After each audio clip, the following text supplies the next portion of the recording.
Salut à toutes et tous, c'est Jaf. Aujourd'hui, dans Bip Bip Blabla, nous allons faire un compte-rendu en images du salon Musicora qui s'est tenu les 4, 5 et 6 mai dernier à la scène musicale.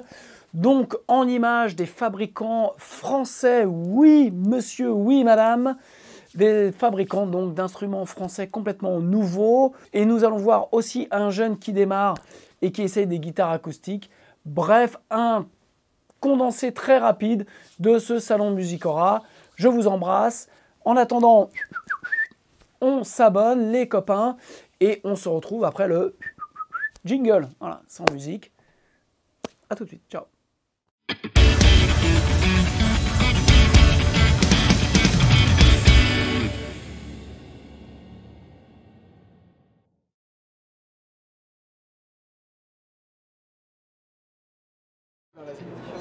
Bonjour, je m'appelle David Defoy, je suis fabricant de didgeridoo.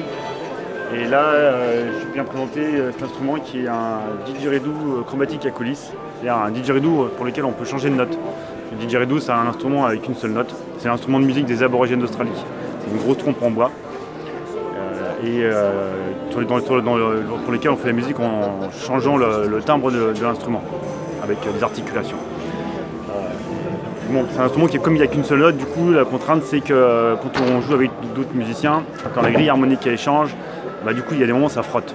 Donc moi j'ai envie de créer un instrument pour lequel on pouvait changer de note et suivre cette grille harmonique de façon à vraiment pouvoir porter tous les musiciens, quoi. Voilà, tout en jouant du didgeridoo. Donc l'idée est venue, t'es venu avec, en jammant avec des musiciens? Non, ou comment tu as eu l'idée de...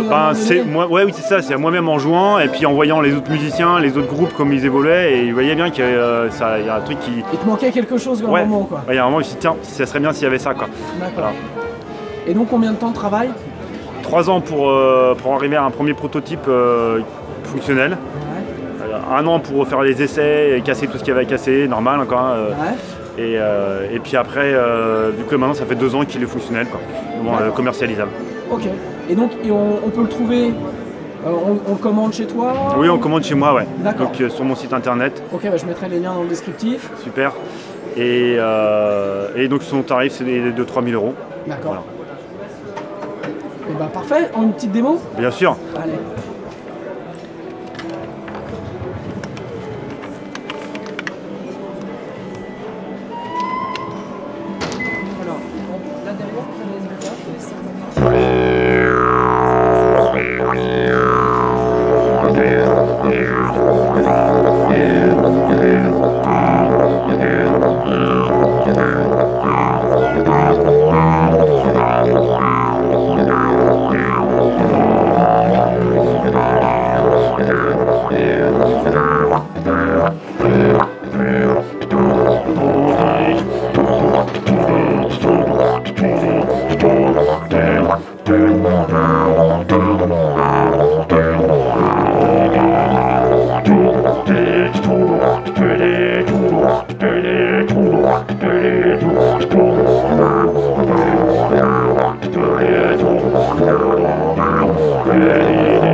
Ok, alors question qui me vient, j'imagine que c'est sur commande? Oui.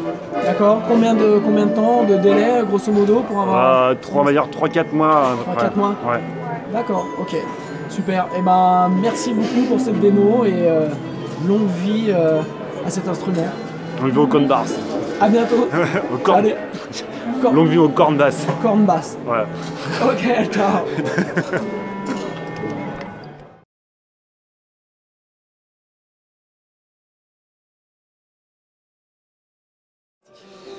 Eh bien bonjour, donc je suis Mathias, je représente la société Audio Instruments qui est basée à Villeneuve-d'Ascq à côté de Lille. On est les créateurs et les fabricants d'un instrument qui s'appelle le Sifio, un instrument à vent électronique qui a pour but de donner un nouveau souffle à la musique, à la création musicale. C'est un instrument qui est conçu avec une véritable colonne d'air, avec des capteurs de souffle, de mouvement, qui permettent de s'approcher au plus près de la pratique d'un instrument traditionnel sans pour autant avoir la prétention de remplacer un instrument traditionnel. C'est un instrument qui a d'abord été contrôleur MIDI, qui l'est toujours, mais qui depuis quelques mois est aussi un véritable synthé. Il a une carte de synthèse intégrée, donc il y a des sons au nombre de 12 aujourd'hui. On en ajoutera régulièrement donc tous les mois pour agrémenter un petit peu cette liste et avoir vraiment un large choix là-dessus. Que dire de plus? Peut-être faire une petite démonstration pour montrer un peu de quoi cet instrument est capable, avec peut-être la présentation de 2 ou 3 sons. Alors c'est parti. Je vais commencer avec un son qui est un des derniers que nous ayons sorti, qui s'appelle Silfati, et qui est donc un son plutôt de type synthé. Et je vais vous montrer ce que les mouvements apportent au son.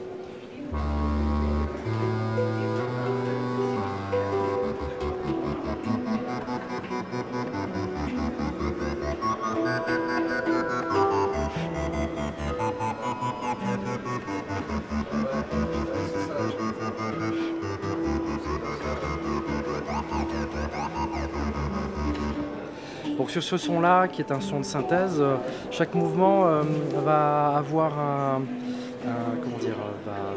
va agir comme un potentiomètre sur un synthé, de façon à moduler le son et à le modifier. Il y a d'autres sons qui sont un peu plus, on va dire, traditionnels, même si ça reste des sons de synthèse, mais qui donnent là aussi une dimension un peu plus traditionnelle. Il y a celui-ci par exemple qui s'appelle le chalumeau, qui est inspiré d'un ancêtre de la clarinette. Je vais mettre un peu plus fort. Ouais. Je vais dire un peu plus fort. Alors.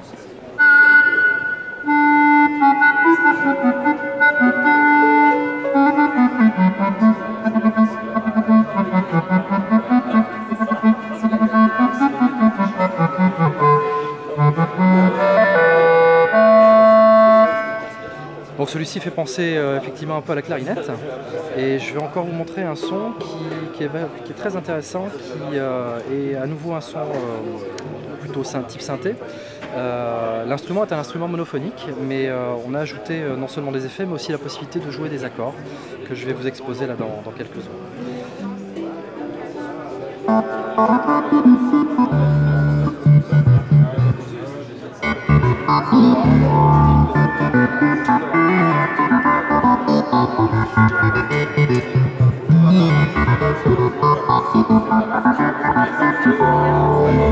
Et pour les accords, donc j'utilise un pad qui est juste derrière et qui permet en fonction de la zone de contact, d'avoir un rôle comme un pitch bend, comme sur le clavier, la petite molette qui permet de modifier les sons.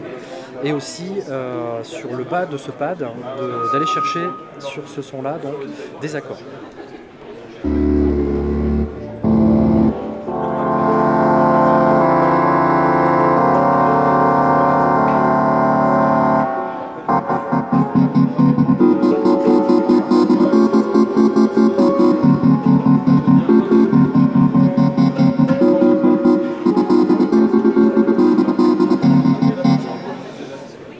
J'ai vu qu'il y a un petit écran, c'est ça? Oui. Là, pour, Il y a un petit écran qui permet de voir les différentes informations accessibles sur le Silphio, notamment lorsqu'on veut changer de son par exemple. Avec ce mouvement-là, il y a une autre touche qui permet donc d'accéder aux différents menus. Le menu qui est le menu rapide avec les sons ici, que je peux donc changer. Il y a aussi la possibilité de changer de tonalité. Et comme l'instrument est aussi un contrôleur MIDI, eh bien, il y a la possibilité aussi de contrôler le canal MIDI que l'on utilise dans ce type d'utilisation. Question, ce qu'on joue branché sur un ordinateur, on peut récupérer les données en MIDI sur un séquenceur, sur un dos Absolument, ça fonctionne très bien avec différents séquenceurs. Je pense notamment à Ableton Live, à Logic Pro aussi, qui fonctionne très bien. L'instrument est reconnu et il est possible de mapper, donc de faire en sorte que telle ou telle touche donne tel effet, comme n'importe quel contrôleur MIDI. Ok, d'accord, très bien. Et ça permet du coup d'en faire aussi un autre outil de création, évidemment. Et vous faites donc les mises à jour se font par un port USB, j'ai bien Alors, vu, ouais. la charge se fait par ce port-là, mais aussi les mises à jour, effectivement, donc qui est un câble, un port mini USB qui donc permet non seulement de recharger la batterie, qui a une autonomie de 6 heures, mais aussi de brancher donc sur l'ordinateur pour faire les mises à jour, pour brancher aussi sur le sur les logiciels de création. Les mises à jour sont gratuites, téléchargeables sur notre site internet. Et à chaque fois qu'on a donc de nouveaux sons, eh bien, on informe nos utilisateurs de la présence de cette mise à jour. Également des mises à jour pour le logiciel lorsqu'il y a des modifications, des améliorations évidemment du produit. Je n'ai pas parlé de deux petites choses, mais je vais faire la petite démo parce qu'il y a un mode qui est très intéressant qui est le mode mouvement, qui permet aussi de jouer sans avoir à souffler. C'est un mode intéressant quand on a besoin de cette liberté de création, de mouvement. Sur scène notamment. Exactement, tout à fait. Et comme l'instrument peut également jouer sans fil, grâce à ce petit boîtier qui est ici, qui s'appelle Link. Et ce boîtier en fait permet non seulement de jouer sans fil avec un protocole que nous avons travaillé qui permet de jouer sans latence, c'est-à-dire qu'il n'y a pas de décalage entre le moment où on souffle et le moment où la note sort, ce qui est très important. C'est la question que j'allais poser, voilà. Voilà, c'est extrêmement perturbant de jouer et puis d'avoir malheureusement ce décalage dans le jeu, ça peut être extrêmement perturbant pour les musiciens. Le boîtier est vendu avec alors ce sont deux produits qui sont vendus séparément parce que enfin les produits sont complémentaires évidemment, mais le Link peut avoir aussi son intérêt pour d'autres instruments puisqu'il possède la même banque sonore que le Silphio.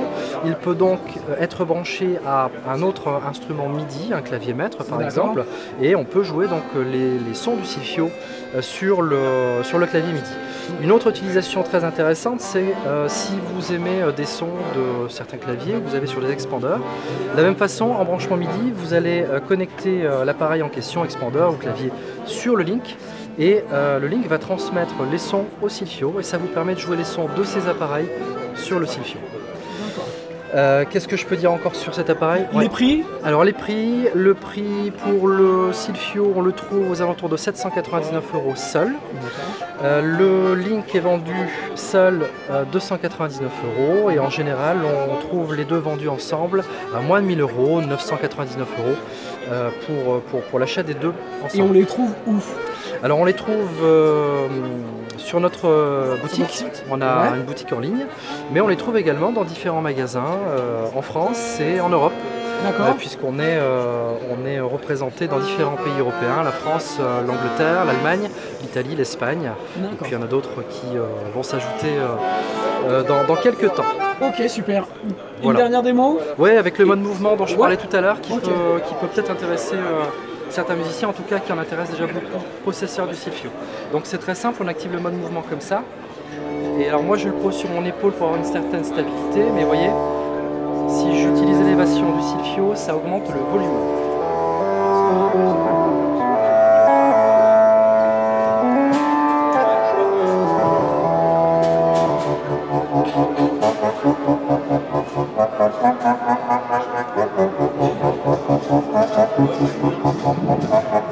Voilà, vous voyez, donc il y a plein de possibilités de jouer et de créer de la musique. Une chose qu'on n'a pas précisé aussi, le Silphio est équipé d'une sortie qui permet d'amplifier le Silphio sur un ampli évidemment, mais aussi de jouer au casque, et ça c'est quand même très intéressant pour tous ceux qui souhaitent travailler sans déranger personne, ceux qui voyagent et qui apprécient de pouvoir jouer voilà, lors de déplacements ou de voyages en avion, en train. Voilà, c'est l'aspect intéressant de la chose, c'est que c'est un instrument qui est très complet, qui est autonome. 6 heures d'autonomie, je pense que je l'ai déjà cité, mais c'est important de le rappeler. Voilà. Que dire de plus, sinon n'hésitez pas à l'essayer en magasin et à vous renseigner évidemment. Site internet, chaîne YouTube, avec des démonstrations, avec des présentations des différents sons, des tutoriels, voilà, toute la matière. Et ben je vais mettre les liens en bas dans le descriptif pour tout ça, pour tous ceux qui sont intéressés par ce super produit. Merci beaucoup. À bientôt. À bientôt. Salut. Au revoir.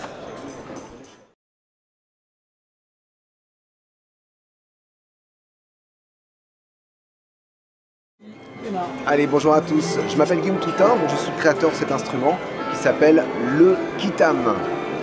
Alors, le Kitam est constitué d'une manette qui va tendre et détendre la peau et d'un petit bouton qui va actionner un timbre à l'intérieur de l'instrument. Qu'est-ce qui se passe? Quand on met le timbre, on a un son de caisse claire.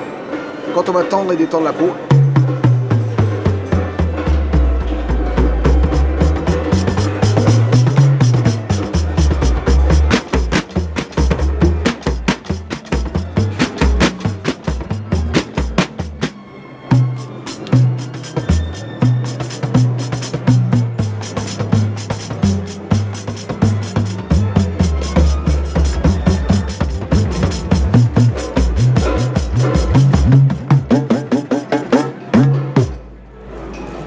ça c'est la première version. Je vais jusqu'au bout. Je te montre aussi les aimants. Ouais. Allez, 2 aimants positionnés de chaque côté de la peau. Ils vont avoir une vibration supplémentaire. Là, c'est comme s'il n'y avait rien. Maintenant, je les mets.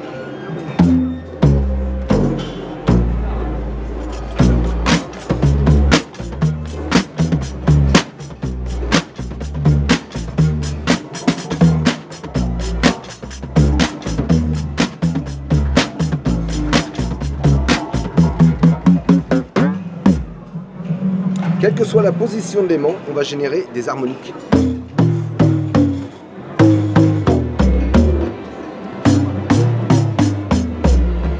Et on revient au milieu. Ça descend très très bas là. Je sais 30 pas si on va- Hz. Voilà, je sais pas si on va l'entendre, mais Avec c'est le zoom, tu devrais impressionnant. l'entendre. C'est impressionnant. Sur une sono, comment ça descend super bas. C'est génialissime. Maintenant, on va continuer avec les aimants. Je mets cette petite baguette et on va pouvoir avoir la friction.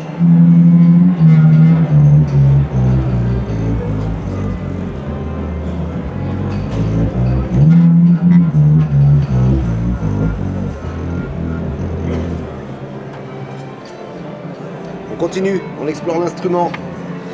On va remettre les aimants, j'adore les aimants, ça fait de la vibration, ça fait de l'infrabasse. On va pouvoir en jouer, on va bloquer la manette. On va choisir une note, par exemple cette note, et on va la bloquer. Et là du coup on peut jouer avec les 2 mains.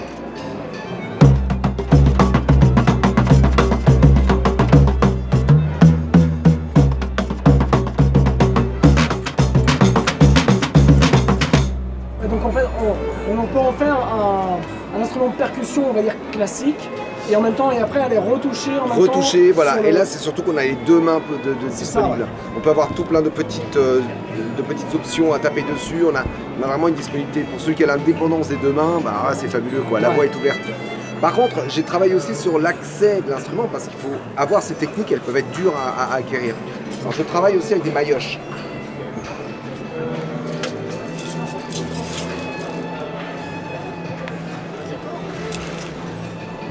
Alors je travaille avec des maillotches comme celle-ci et une petite option. Auquel cas, on a moins besoin de travailler avec la main et le jeu. On va taper.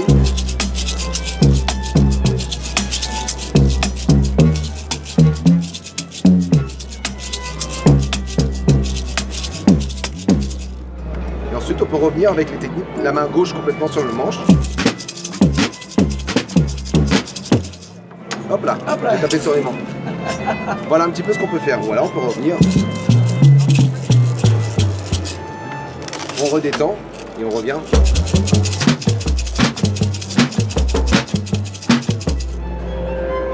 Voilà. Super. On trouve cet instrument où? Chez moi. Ah, c'est bien ça. Là, il est en précommande actuellement. On vient de finaliser une campagne de Kickstarter, de financement participatif. Ouais. On a eu quelques dizaines de commandes. On va lancer la production au mois de juin D'accord. pour une livraison en décembre.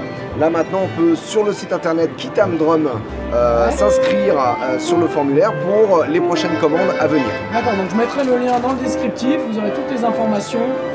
Il y a un endroit où on peut avoir plus de... J'imagine que tu as des tutos quelque part, tu as des vidéos. Alors, il y a plein de choses. Il y a des vidéos, il y a une chaîne YouTube, Ouais. donc Kitam Drum, Je mettrai le lien chaîne en YouTube, descriptif. voilà.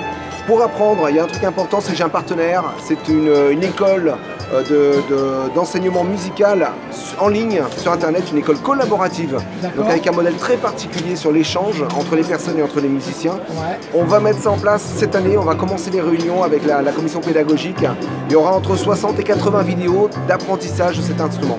Comment le régler, quelles sont les différentes possibilités d'interprétation avec une main, deux mains pour le même morceau. Enfin, on va voir tout ça, on va le brosser pour permettre à chacun d'avancer, de s'approprier l'instrument. Question pour le live, il suffit, tu mets un système de micro. Alors là, vu le brouhaha général, on utilise un petit peu, j'utilise l'ampli pour renforcer, j'utilise un petit micro, il y a deux micros qui vont bien, celui-ci c'est le MKE2, c'est un micro avec une alimentation fantôme, et sinon plus conventionnel, plus classique, c'est le Shure Beta 98. D'accord, voilà. Ok. Très courant sont dans les percussions. Toutes les infos sont sur ton site, j'imagine, pour ça Pas encore ces aspects techniques, mais on les aura. Okay. Bien sûr, ça fait partie des infos importantes. Allez voir ça, moi je suis tombé amoureux de cet instrument. Et là on a été très très vite, mais il y a des possibilités, que ce soit en live ou en studio, sont multiples. Et je pense qu'il y a plein de musiciens qui vont se l'approprier et qui vont aller au-delà. Oui. Ce que tu nous as montré, c'est l'objectif. Il y a pas mal de gens motivés là avec ça. Les mecs qui vont partir dans des tripes et tout, ça va être... C'est une autre manière d'aborder la musique en fait. On apporte le côté mélodique avec les lignes de basse, le côté drum and bass. On a une panoplie, une quantité de sons, j'ai pas tout montré encore.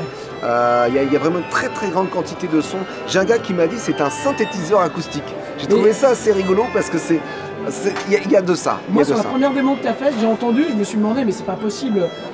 Ça peut pas être un truc juste acoustique, il y a de l'électronique dedans, parce qu'en fait ça descendait tellement bas, c'était tellement précis dans le bas, c'était tellement bas que bon voilà, ça m'a bouffé.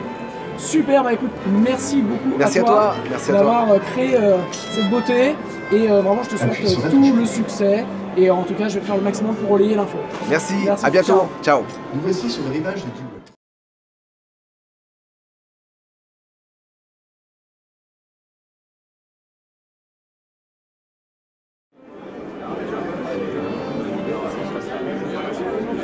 Normalement, ça devrait rester comme ça. T'as pas une finition, t'as pas une couche.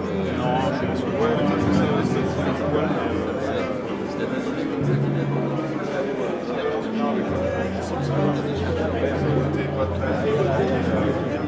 ouais, ça ressemble au chromé, mais sans.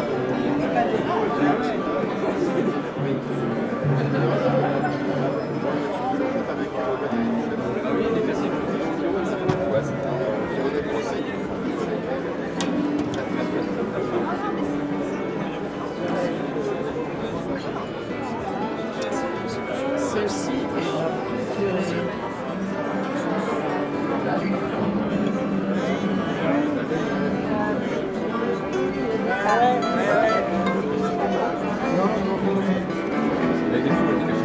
Jean-Félix, oui, bien sûr, bien sûr. Elle est réglée haute, hein, quand même. Ouais, bah oui. Il n'y a rien pour la modifier. Et oui, et Fred vous a pas fait passer l'info, non Non, mais je l'ai sorti que ce matin. Ah, Si vous avez dit qu'il fallait qu'elle soit bien réglée, mais pas à quelle hauteur? Bah, le plus bas possible, parce que le problème c'est que si on se retrouve avec la guitare trop difficile et qu'on ne connaît pas en plus,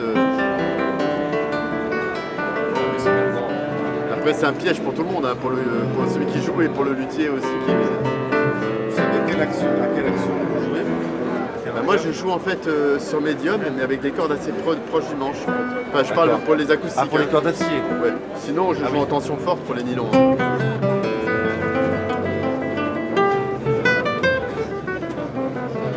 Vous êtes habitué à une action plutôt de guitare forte, de guitare corde d'acier que...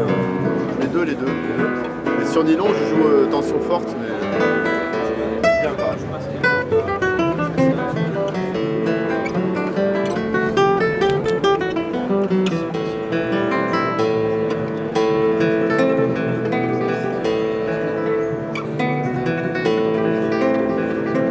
Ouais, ça nous aide pas, hein, c'est dur. Hein.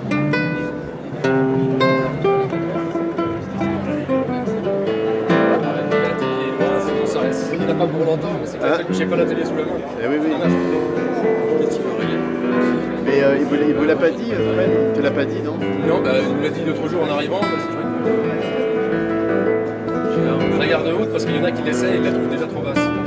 non, mais bien sûr. Ça dépend. À l'atelier, c'est facile à faire. Non, mais pour un guitariste classique, ça va. Ah bah c'est même trop bas. Oui, C'est là bien qu'il sûr. est trop bas. Non, mais je pense que pour Valérie, par exemple, ça ira très bien. Après, moi, j'ai cette formation-là, donc ça peut revenir, mais sur d'autres qui sont avec moi, ils risquent de... Enfin, tant pis pour eux, hein, mais... Bon, au début, je pense collectif, et puis après, chacun se démerde. Chacun son truc. C'est vrai que c'est facile à adapter, mais c'est pas easy. C'est vrai que si j'avais su avant, je ferais un deuxième scié, il y en a pour 5 euros. Bah oui. Et là, pour tout à Je crois l'heure... que j'en ai un plus un deuxième, mais j'en ai pas. Ouais, et là, pour tout à l'heure, c'est trop tard. Pour 16h30, c'est trop tard. Ouais, est-ce que t'as pas tes outils? J'ai pas d'outils. Ouais. J'ai pas d'outils pour descendre. Je vais regarder si tu veux. Écoute, si tu veux, de toute façon, encore une fois, c'est l'intérêt de tout. Ça fait on est à l'aise, la guitare sonnera mieux et je vais essayer. Alors, en tout cas, elle est super belle. Ce que je vais trop bas, c'est que je l'ai remonté pour un concertiste. Excuse-moi.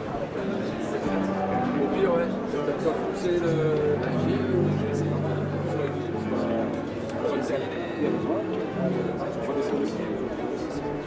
On attend, je vais voir, je l'avais déjà fait pour toi.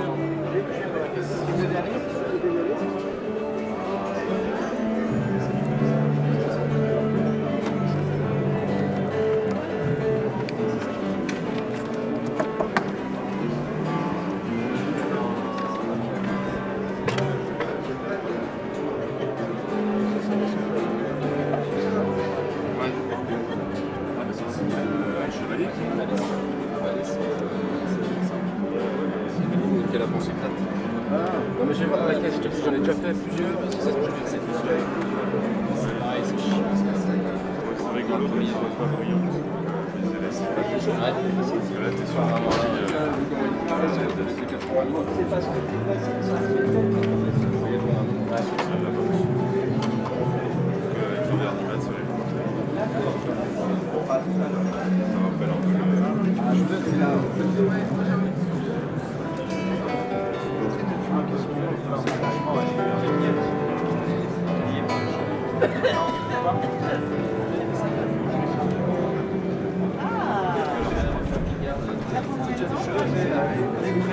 Ça dépend de ce que tu trouves.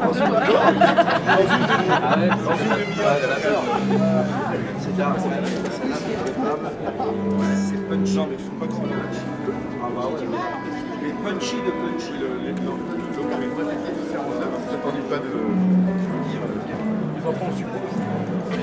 Ah, ça j'aimerais bien ça. Tu vois que je suis très ça a un effet aussi comme ça. Alors, il paraît que ça existe. Ah oui, c'est pareil.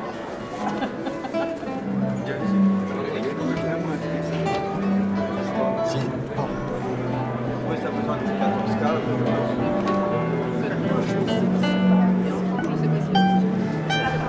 Bah, ça va avec les champions de toute façon. Ah bah ouais, ça fait déjà un pan coupé là.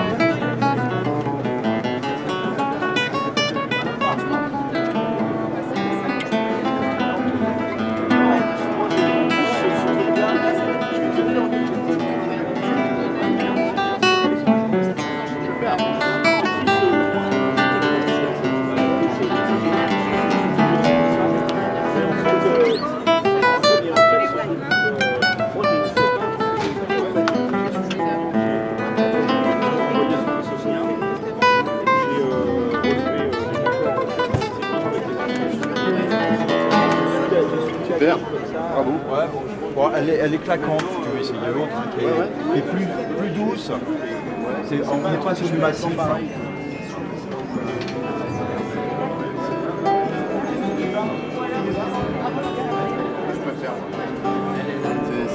Non mais là c'est une question de goût. Ouais. Question de goût. Je préfère la rondeur. Oui, mais ça je comprends très bien. La question des seniors, elles sont censées amener Plus de la dynamique avec 2 trous et parce qu'on augmente la surface de résonance avec un barrage qui part plus vers le manche. Donc après il faut bien créer des ouvertures. D'accord, voilà. Du coup là tu récupères le son. Ouais, en plus, alors, la sensation quand le guitariste elle est... Tu as le son qui sort par là, donc tu l'entends. De fait, oui, après, on a un retour pour le guitariste, mais c'est pas ce qui est cherché au tout début. Au tout début, c'est par où le son va sortir. Donc on a fait des trous au-dessus, en dessous, voilà. Il y a une circulation de l'air. Alors là, pour le dire en termes de bâtiment, c'est comme une maison. Il y a une ventilation haute, une ventilation basse. Et si on laisse un seul trou, il y a moins de dynamique. On a expérimenté, c'est exactement. Et ce concept-là, vous le développez depuis combien de temps Moi, depuis 4 ans, mais je travaillais avec Gérard Rodirac, qui est l'initiateur, et qui malheureusement arrête sa production pour l'instant. Mais d'autres personnes ont travaillé, hein, comme Fred Copeau, qui a travaillé avec lui avant que je ne le fasse. Et moi, je reprends un peu ce que faisait Gérard Rodirac, avec également mon modèle jazz. Donc c'est ce principe-là qu'on trouve dans la lutherie contemporaine de plus en plus. Hein. D'accord. Bien que ça a été fait par d'autres avant et avec des trous qui étaient là par exemple dans les années 30. Les ambitieux. Et ce sont des bois qui viennent, ce sont des bois français, ce sont des bois qui viennent et vous achetez. Alors moi je les vole, Oui, bah, je les vole en général. Ah bon, non, non. Moi j'ai des fournisseurs pour le palissandre en Espagne. Pour l'épicéa, c'est de l'épicéa du Jura, de Suisse. Jean-Marie est le fournisseur patenté de tables d'harmonie. Et sinon, qui a un stand est là, et donc c'est épicéa. Red Cedar, ça vient du Canada, donc c'est les importateurs espagnols. Et également on est sur la Belgique, un projet de développement des instruments avec des bois non tropicaux. Donc je ne l'ai pas là, mais j'avais une guitare en noyer, on en a fait, on pourra peut-être en trouver d'autres. On voit également beaucoup de noyers utilisés sur des instruments de voisins, la France, Fred aussi, qui travaille sur des bois européens. C'est des tentatives, y compris pour les touches. Là, on ne la voit pas beaucoup, mais il y a une tombola où on peut gagner. Et elle est en bois uniquement non tropicaux. Pour être sûr de bois respecte, ça ne vient pas de n'importe où, mais également se dire, il y a une tradition, moi je le fais, c'est une tradition, mais on peut avoir des bois qui apportent quasiment les mêmes caractéristiques qui ne sont pas des bois tropiques. Il y a une raréfaction de la matière première, on aura les mêmes problèmes à terme sur l'épicéa, ça commence déjà. Voilà. Donc, ok. Merci beaucoup. Eh ben merci. À bientôt. Moi, c'est les guitares E.T. Blues. En fait, l'idée de départ, c'est les cigar box qui existent depuis les premières traces et la guerre de sécession. Les cigar box, l'esprit du truc, c'est les gens qui n'ont pas d'argent, qui n'ont pas de moyens, ils récupèrent un peu ce qu'ils trouvent et ils se font un instrument de musique. Moi, j'ai commencé par me faire une cigar box. Et en fait, c'est des instruments qui, a priori, sont pas trop fiables. C'est plus des instruments éphémères. Donc j'ai rajouté ma petite truc, quoi. Je mets un truss rod dans le manche pour pouvoir régler, pour pouvoir changer d'accordage. Je fabrique mes micros maintenant, donc il y a plein de possibilités différentes. On peut choisir, je te coupe, on peut choisir les micros si on a un micro spécifique qu'on aime. Complètement, oui. Complètement. On peut choisir sa plaque, on peut choisir son bois, on peut choisir. Bon, systématiquement, par contre, que ce soit un modèle cher ou pas cher, d'office, il y a une tige de réglage dans le manche qui permet de changer d'accordage, parce qu'en fait le but c'est ça, c'est pouvoir accorder un instrument un peu comme on veut. Et qui assure aussi une longévité à l'instrument. Ah, complètement. On se retrouve pas avec un manche complètement voilà.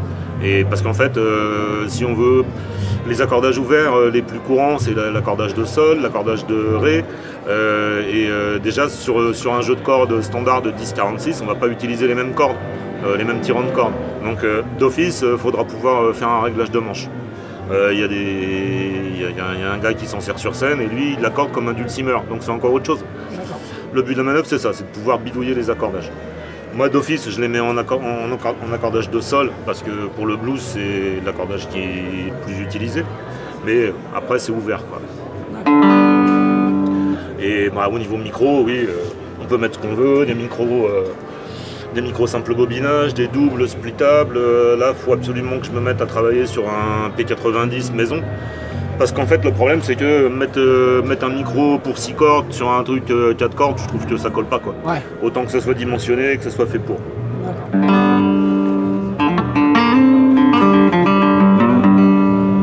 Au niveau du jeu, c'est beaucoup plus instinctif qu'une guitare accordée en 6 cordes, en mi, la, ré, sol, si, mi. Et c'est aussi le but de la manœuvre, quoi. C'est que les accordages, en France, on a un peu les œillères.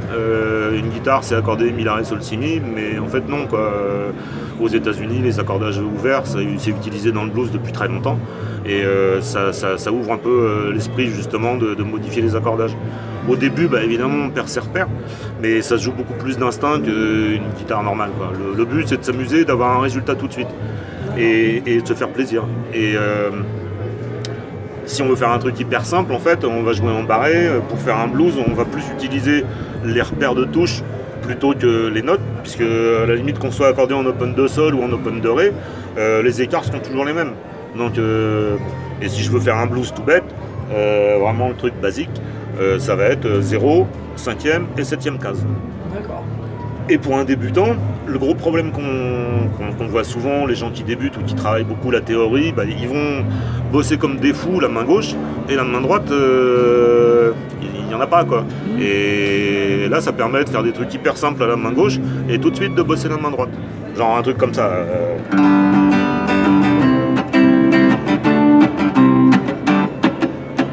Voilà.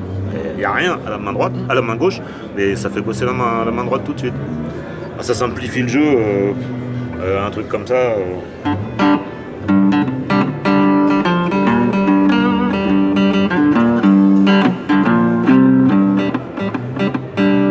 Au niveau de la main gauche, il n'y a plus rien, quoi. C'est un peu une guitare de feignant. On aime ça. Voilà. On aime ça. Mais par contre, après, ce qui est intéressant,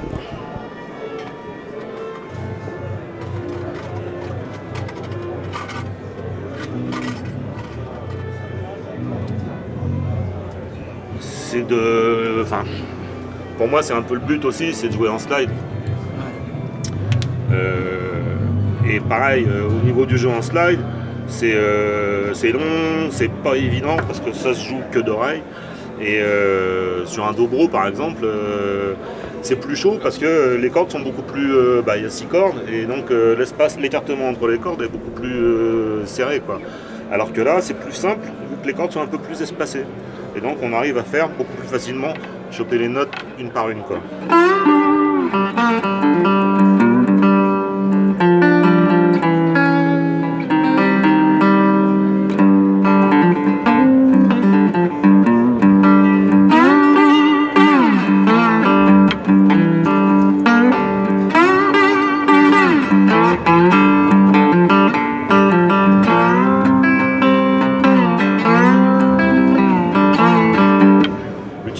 Du slide, c'est pareil, c'est tout bête et ça se joue d'oreille. Très intuitif, quoi. Complètement. Il y a juste 2-3 trucs à faire attention, c'est avoir bien le slide parallèle au fret. Ouais. Et on est juste, quand on est, si je veux faire cette note-là, en fait cet accord-là, je serai juste au niveau au-dessus de la frette supérieure. D'accord. Et moi, je le mets sur l'auriculaire parce que ça permet de faire des arpèges, des bricoles derrière. Mais faire attention, oui, être bien parallèle et laisser l'index sur les cordes derrière pour éviter justement les vibrations, les sons qu'on ne souhaite pas avoir, quoi.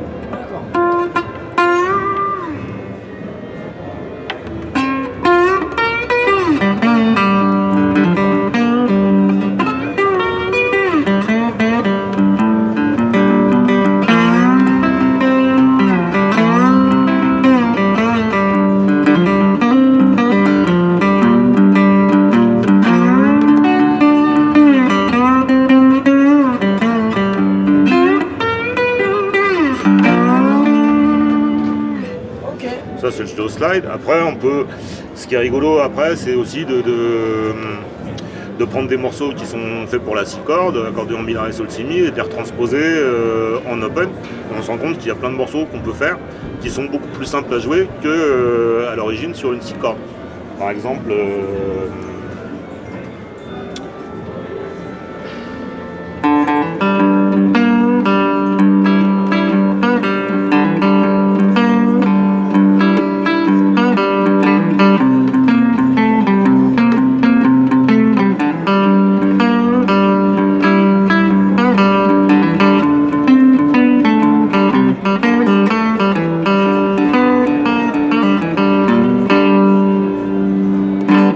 Ok, et donc ces instruments, on les trouve chez toi? sur Internet, Sur Internet. faut aller sur le site E.T. Blues. On va mettre le lien en bas en Voilà, description. sur le site E.T. Blues, il y a moyen de commander en ligne.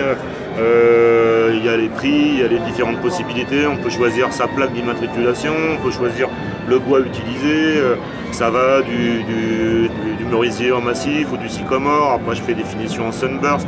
J'en fais également plaqué parce que de métier, je suis ébéniste. Donc le travail du plaquage, je connais. Je fais des finitions vernis au tampon. Et là, pour la 50e, j'en ai même fait une dorée à la feuille, histoire de bien faire voir que c'est pas une cigar box, parce qu'une cigar box dorée à la feuille, ça n'existe pas, quoi. Voilà. Gamme de prix, ça va de... Ça va de 600 à 1700 pour celle qui est dorée à la feuille, mais j'en fais régulièrement sur commande pour des gens qui se moquent un peu. Ils veulent pas forcément un vernis tampon, ils veulent un instrument qui marche bien, qui est fiable et qui marche bien. Et à 850, on a un truc qui marche bien avec un micro de marque ou un micro maison. L'intérêt, voilà. c'est aussi d'avoir un instrument unique parce qu'on te le commande, quoi. C'est clair. Voilà. C'est clair. Délai pour avoir son instrument? Délai, je prépare moi des boîtes et des manches que j'ai en stock. Ouais. Si j'ai les boîtes en stock, ça peut être 1 mois et demi, 2 mois. Ouais. Par contre, si j'ai plus de stock, il faut que je rapprovisionne au niveau du bois. Et le bois, c'est jamais simple à trouver, que ce soit du bois sec, que ce soit. Voilà. Donc après, c'est fonction du stock que j'ai. D'accord, ok. Voilà. Et ben on met tout ça en descriptif. Merci. Merci beaucoup. Au revoir. À bientôt, ciao.